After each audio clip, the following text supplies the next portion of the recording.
सबसे कठिन मुद्दा बनी हुई है।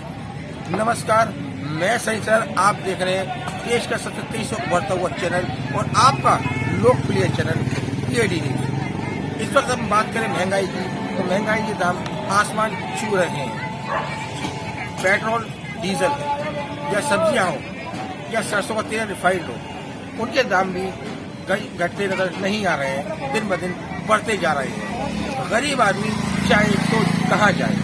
गरीब आदमी पहले चटनी से रोटी भी खाता था, तो उससे कहना मैं गरीब आदमी चटनी से रोटी खा लेता हूँ, लेकिन आज हरी मिर्च भी 100 रुपए के आसपास बिक रही है। तो गरीब आदमी ये भी नहीं कह सकता जब वो गरीब आदमी है और चटनी से रोटी खाते हैं। जिन घरों में पहले 2 सब्जियां बना करती थी, आज उस घर में एक सब्जी बनना भी मुहाल हो रहा है। आइए दिखाते हैं अपनी महंगाई को लेकर एक खास रिपोर्ट। बढ़ती महंगाई को लेकर विपक्ष हमलावर है, मगर समस्या यह है कि सरकार महंगाई पर काबू पाने के लिए कोई उचित कदम उठाती नजर नहीं आ रही है। आए दिन न सिर्फ डीजल और पेट्रोल की कीमतों, बल्कि खाद्य तेलों में भी पिछले 1 महीने के अंदर भारी उछाल देखने को मिला है। ईंधन के दाम में बढ़ोतरी की मार सबसे अधिक गरीबों, मध्यवर्गीय किसानों, छोटे व्यापारियों पर पड़ती है। घरेलू गैस 1000 रुपए से पार पहुंच चुकी है। वहीं व्यावसायिक सिलेंडर की कीमत पिछले 1 महीने में 2 बार बढ़कर 1600 रुपए के आसपास है। व्यावसायिक सिलेंडर की कीमतों में निरंतर बढ़ोतरी के कारण खानपान की दुकान चलाने वालों के सामने संकट पैदा होता दिख रहा है। ऐसे में समय रहते सरकार को इस पर ध्यान केंद्रित करने की आवश्यकता है, ताकि निम्न वर्ग को महंगाई की मार से बचाया जा सके।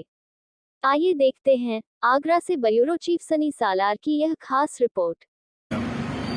देखिए, महंगाई से तो जनता त्रस्त है ही, और महंगाई जो है ये एक तरह से इसका रिलेशन जो है जनसंख्या के साथ बहुत ज़्यादा है। जिस भी देश में जनसंख्या विस्फोट होता है, वहाँ पर महंगाई पर लगाम लगाना बहुत ही मुश्किल काम होता है। आप अगर उदाहरण से आपको दूँ, मैं रशिया का एग्जाम्पल दूँ। रशिया भारत से 5 गुना बड़ा क्षेत्रफल में है। वहाँ की आबादी मात्र 18 करोड़ है। ऑस्ट्रेलिया भी भारत से कई गुना बड़ा है, जनसंख्या मात्र 3 करोड़ की है। वहाँ महंगाई की मार नहीं है। क्यों? नेचुरल रिसोर्सेज वहाँ बहुत ज़्यादा हैं, पर्याप्त मात्रा में है। भारत को अगर आपने मात्र 2% ज़मीन हमारे पास है, उसके बाद जनसंख्या विस्फोट इतना ज़्यादा हो चुका है इस देश के अंदर, 70,000 बच्चे डेली पैदा हो रहे हैं। आप रिसोर्सेज के बिना उनको कहाँ से खिलाएंगे? और अगर हम राजनीति पार्टी की बात करूं, तो चाहे कांग्रेस को ले लो, चाहे बीजेपी की ले लो, ये सारी पार्टियां असफल रह चुकी हैं। और हकीकत ये है कि चाहे आप संविधान के अंदर, चाहे आप कोर्ट से भी कोई भी ऑर्डर ले आओ, या आप संसद से भी कोई भी ऑर्डर पास करवा लो, पर महंगाई तो चरम सीमा पर है। शायद मेरे अपने याद में इतनी महंगाई किसी भी सरकार में नहीं हुई जितनी कि बीजेपी ने की है। बीजेपी चाहती है कि मध्यम परिवार सारे टूट जाएं और रोड पर आ जाएं, और जो पैसे वाले हैं और अधिक पैसे वाले बन जाएं। महंगाई कई कारणों से ऐसी बढ़ाई गई है, जैसे कि डीजल, पेट्रोल, गैस। और आप देख लीजिए, गैस का सिलेंडर इस समय लगभग 1100 के आसपास पहुंच गया। एक परिवार में 20 दिन में सिलेंडर खत्म हो जाता है। आप बताइए, गरीब लोग कहाँ से लेके आएंगे सिलेंडर? आप चूल्हा जलाने नहीं दोगे क्योंकि ताजमहल काला हो रहा है। भाई, ताजमहल तो तुम्हें बचाना है ना, चूल्हा जलेगा नहीं। गैस होनी चाहिए घर में, तो उसको सस्ता करिए। बहन बेटियों से पूछिए, गरीब लोगों से पूछिए, जिनका रोटी इन्होंने थाली में से छीन ली। आज आटा 33 रुपये किलो पहुंच गया। कभी सुना था 33 रुपये किलो आटा हो जाएगा? सरसों के तेल के भाव 200 रुपये किलो, आज 170 है। रिफाइंड 155, 160। अब बताओ, जो रोजीना मजदूरी करने वाले लोग हैं, 300-400 रुपये रोज कमाने वाले लोग हैं, वो किस तरह से अपने बच्चों को पढ़ाएंगे? अपने बच्चों के तन ढकने के लिए कपड़े कहाँ से लाएंगे? किस तरह से ये देश चलेगा? महंगाई के लिए क्या सुझाव देना चाहेंगे? महंगाई के लिए मेरा एक ही सुझाव है कि सबसे पहले डीजल, पेट्रोल और गैस, CNG, इसके पैसे जो है 50 रुपये लीटर पेट्रोल होना चाहिए और 40 रुपये लीटर डीजल होना चाहिए। CNG जो पहले थी 59 और 50 वो होनी चाहिए, और गैस सिलेंडर वही 600-700 के बीच में आना चाहिए। महंगाई ऑटोमेटिक दब जाएगी और जो खाद्य सामान है वो भी डाउन हो जाएंगे, क्योंकि जितना भी माल आता है वो सब भाड़े से, ट्रकों से, गाड़ियों से आता है, वो उसी हिसाब से अपना आगे बढ़ा देते हैं। इस समय पूरे देश में महंगाई चरम सीमा पर पहुंच चुकी है। जो गैस सिलेंडर पिछली सरकार में 400 रुपये का मिला करता था, आज वो 1100 रुपये का मजबूरन ज़बरदस्ती खरीदना पड़ रहा है। पेट्रोल के दाम उस समय 50 रुपये लीटर हुआ करते थे, आज 100 का पार हो गया है, 110 रुपये लीटर पेट्रोल खरीदना पड़ रहा है। इस समय गरीब आदमी, मजदूर आदमी त्राही कर रहा है।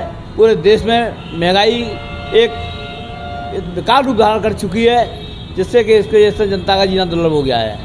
आज की पोजीशन ये है, खाद्य सामग्रियाँ 25% में बढ़ चुकी हैं, चाहे आटा हो, चाहे दाल हो, चाहे गेहूँ हो, चाहे कोई दाल हो, जो भी यानी लेने के बाद में भी और श्योरिटी नहीं कि वास्तव में चीज़ वो अच्छी है कि नहीं। हर चीज़ में मिलावट इस समय चल रही है। मिलावट आगरा में जोरों में है, पूरे प्रदेश में, पूरे देश में। और आपको मालूम है इस समय यानी भूमाफिया, कालाबाजारी चरम सीमा पर पहुँच चुकी है। इससे राहत दिलाने के लिए कि केंद्र सरकार जब तक हटेगी नहीं, जब तक गरीब जनता को राहत नहीं मिलेगी, और बेरोजगारी बहुत ज़्यादा बढ़ चुकी है। तमाम कंपनियों से कर्मचारियों को हटा दिया गया है, तमाम सरकारी ऑफिसों से ज़बरदस्ती कार्ड किया जा रहा है। इस समय ये सरकार, जब से सरकार आई है, किसी न किसी रूप में जनता का उत्पीड़न करती रही है। चाहे GST के नाम पे किया इसने, नोटबंदी के नाम पे किया, महंगाई के नाम पे किया, और आज पूरे देश में बिजली, पानी से आदमी तरस रहा है। मैं आगरा में रहता हूँ, आगरा की बात बताऊँ। आगरा में हमारे मेयर साहब बीजेपी के हैं, विधायक बीजेपी के हैं, सांसद बीजेपी के हैं, फिर भी एक छोटी सी पाइपलाइन, वाटर पाइपलाइन है, वो आए दिन जीवनी मंडी पे खराब हो जाती है। एक महीने में करीब 2 बार खराब होती है। पानी था, पूरा आगरा शहर पानी के लिए तरस जाता है। टोरंटो आगरा में बिजली है, इतना उसका यानी मतलब वो है।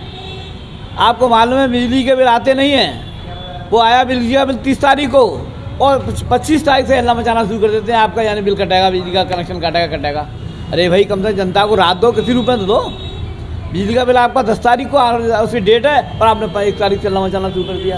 इसमें पूरे देश में, पूरे प्रदेश में हाहाकार मचा हुआ है, और जनता त्राही है कि जब तक ये सरकार नहीं जाएगी, जब तक गरीब जनता को राहत नहीं मिलेगी।